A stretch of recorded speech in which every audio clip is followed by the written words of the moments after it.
Hello students, welcome to La Excellence IAS Kalam program, a GS Mains Answer Writing Initiative, Season 2, Episode 28.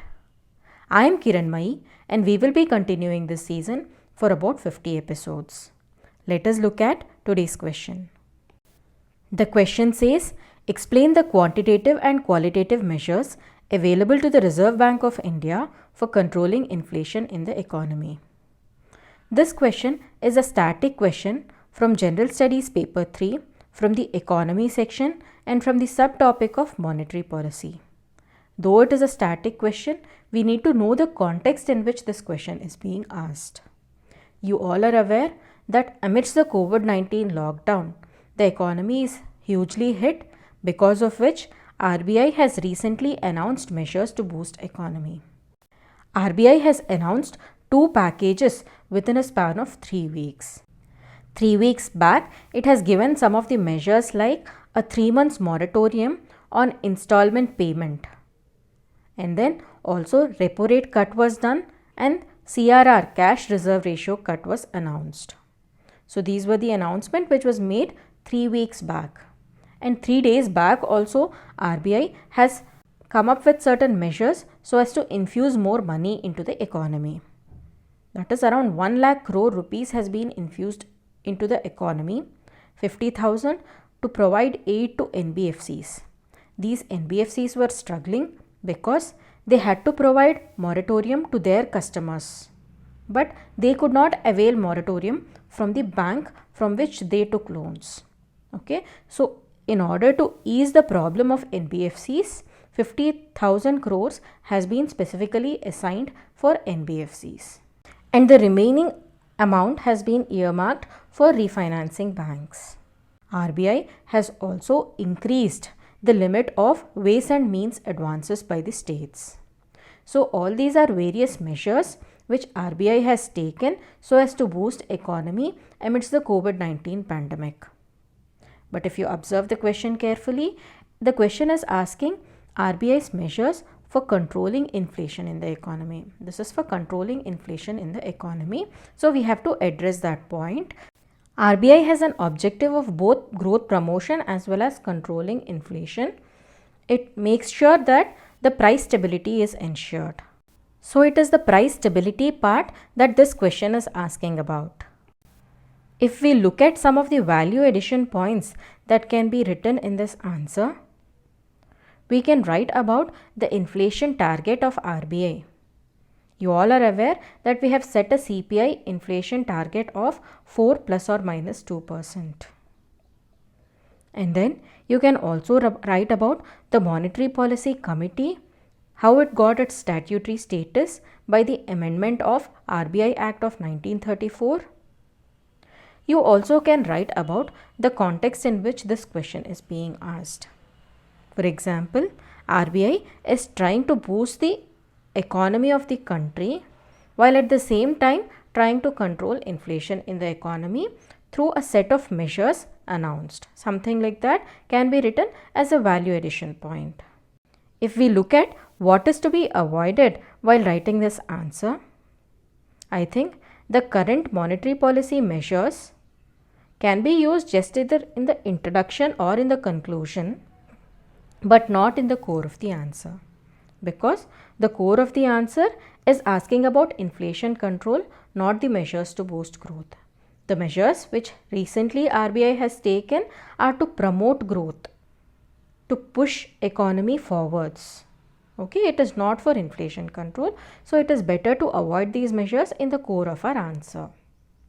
Also, we tend to remember the other functions of RBI whenever we are writing an answer. For example, that of printing currency or regulation of banking system. Also, RBI is a banker to the government and a banker to the banks. Though some of these functions of the RBI play a role in controlling inflation, it is better to be specific to only those measures which control inflation and to avoid writing the other functions of RBI. Let us now look at how to write the answer in the introduction, body and conclusion format. How to write the introduction? We can write by defining what is RBI. It is the Central Bank of India, and you can write its functions in brief in the introduction. Also, you can write a general introduction as to how RBI controls inflation. That is either by increasing the money supply in the market or by decreasing the money supply. That is the credit outflow. Okay, so a simple introduction on what is RBI or how RBI controls inflation would do. Coming to the body part of the answer, the body part will have to be addressed in two parts, as the question is asking the quantitative and qualitative measures. What do you understand by quantitative measures? These are the measures where the rates at which banks lend, that is the interest rates, are influenced by the tools. They are either increased or decreased to a specific extent. What do you understand by qualitative measures then? They just change the direction of lending. Okay, not much impact on the rate of lending. Okay, they may definitely have an influence, but it is not clear. So you have to mention about the quantitative as well as qualitative tools in the body part, and then in the conclusion you can write about the importance in controlling inflation. Why inflation has to be controlled? So as to ensure price stability. You all must be aware that price rise affects the poor people much more than the rich people. And because India is a country with high amount of inequality, poor people will tend to get affected more by the inflation. So you have to tell the importance of controlling inflation and then the role of RBI in controlling this in the conclusion. Let us now look at a sample answer. So this person writes, RBI controls inflation by either increasing or decreasing money supply in the market through its monetary policy tools. So he hasn't given an introduction of RBI, he just gave the monetary policy tools and they either increase or decrease the money supply. During inflation, RBI decreases money supply to control, and during deflation, RBI increases money supply to cause inflation. So he is just describing the role of RBI in controlling the inflation. He then is writing quantitative measures available to RBI. And in that, the first point is open market operations. That is selling or purchasing of government securities from banks to control money flow.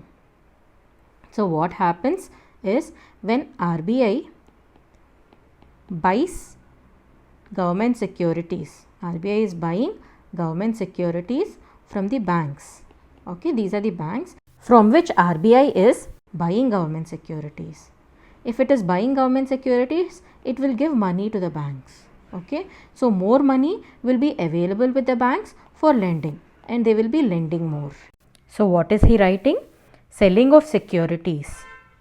The reverse of what we have discussed here, that is selling of securities, sucking of money from the market. So money will be sucked from the market or from the banks so that there will be less lending and less money available in the hands of people. Okay, less money in the hands of people. As a result, demand will be less and inflation will be controlled. What does he write further? He writes cash reserve ratio. What is cash reserve ratio?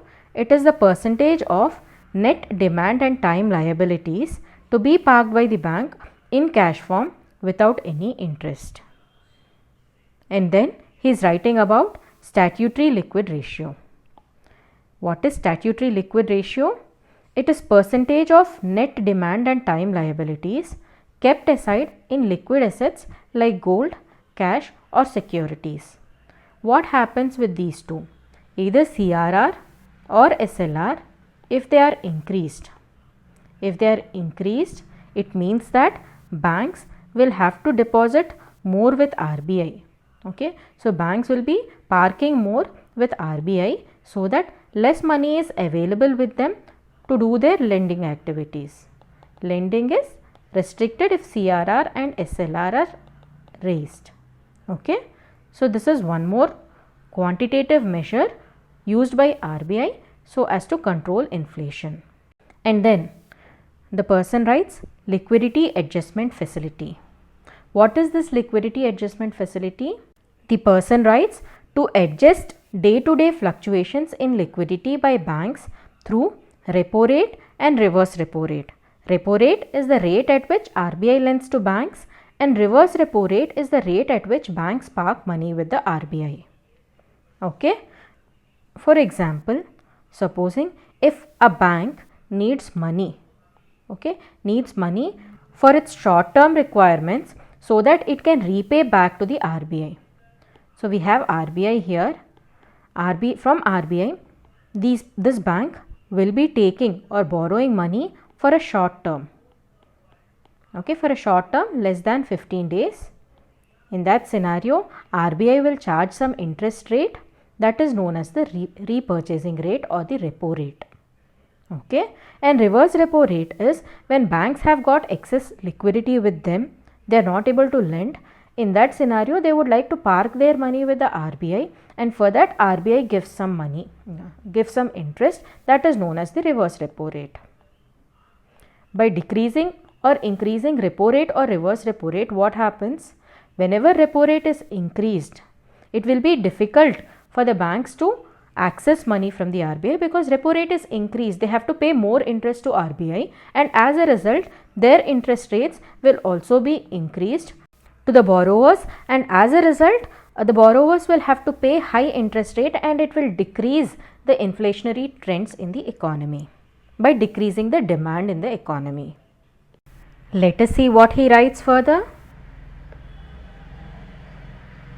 He is further writing the quantitative measures. This one is marginal standing facility rate, wherein he writes banks can borrow from RBI beyond liquidity adjustment facility window at a penal rate. So this is nothing but similar to repo rate, but it will be charged higher. That is, beyond their permissible limit, they can borrow, but at a rate higher than the repo rate. The rate is higher than the repo rate. This is the marginal standing facility rate. It can be availed by making use of SLR. We have already discussed that SLR is the percentage of net demand and time liabilities which is parked either in the form of cash, gold or G-Secs. So this money can be accessed, or this gold and G-Secs can be accessed at a penal rate, in case of exigencies by the banks, exigencies for the banks. In these cases, banks can use this marginal standing facility rate. And then bank base rate, rates below which banks cannot lend. So RBI fixes certain rate below which the banks cannot lend, so that some of the imprudent lending by the banks will be minimized. Imprudent lending by the banks will be minimized. That is, banks will not be lending at very, very low rates to any borrowers for undue benefits. And then he is citing the qualitative measures available to RBI. So far he has discussed the quantitative measures. Now he is coming to the qualitative measures.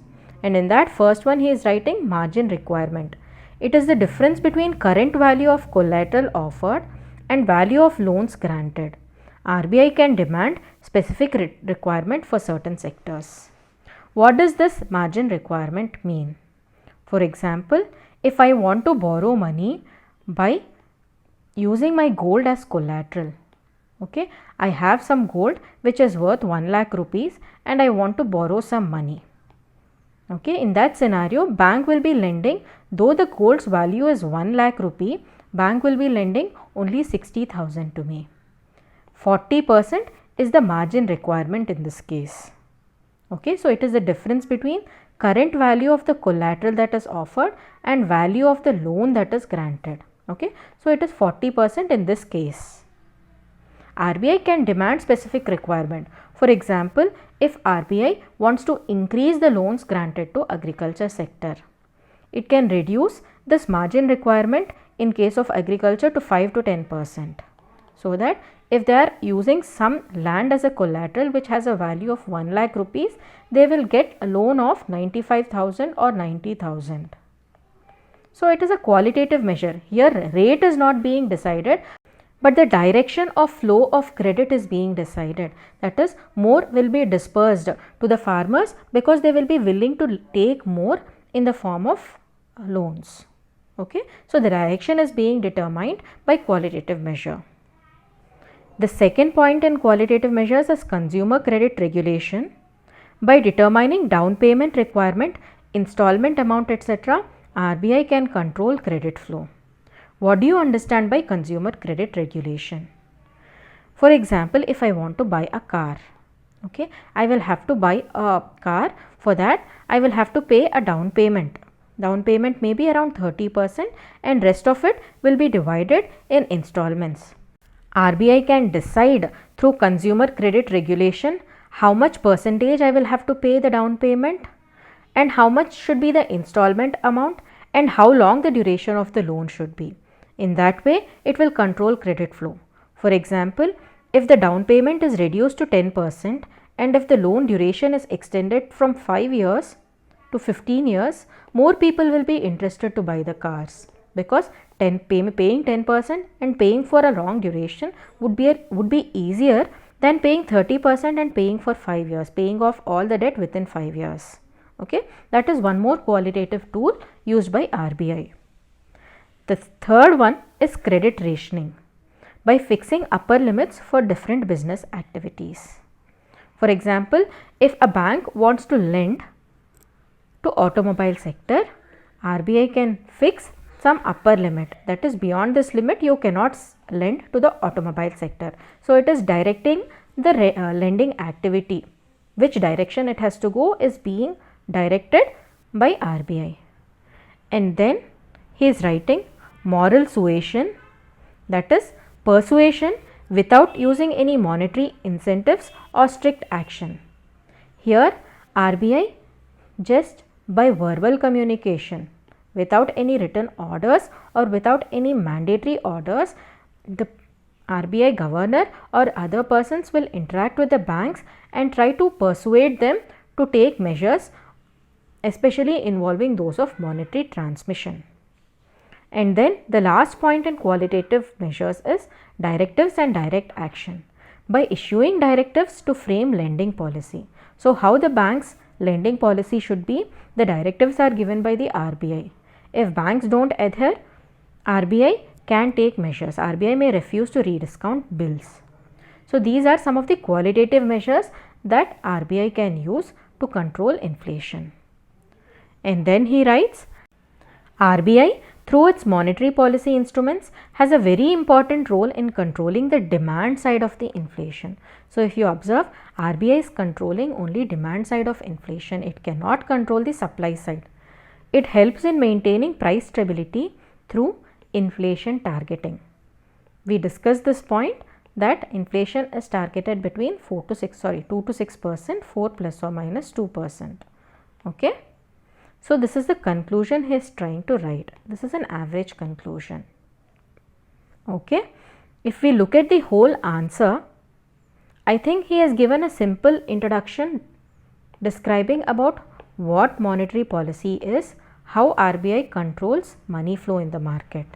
Then he has described quantitative measures as well as qualitative measures in detail in a dense format. However, I feel he should have used more diagrams or a tabular form to explain which way these qualitative and quantitative measures work so as to control the inflation. He could have used some diagram. However, it is understandable that the time as well as space is limited in such answers. As a result, even mentioning of what are quantitative and qualitative measures would do. And he has also given a simple yet impactful conclusion. Okay, let us all come to the end of the discussion. We will all meet again tomorrow. Thank you.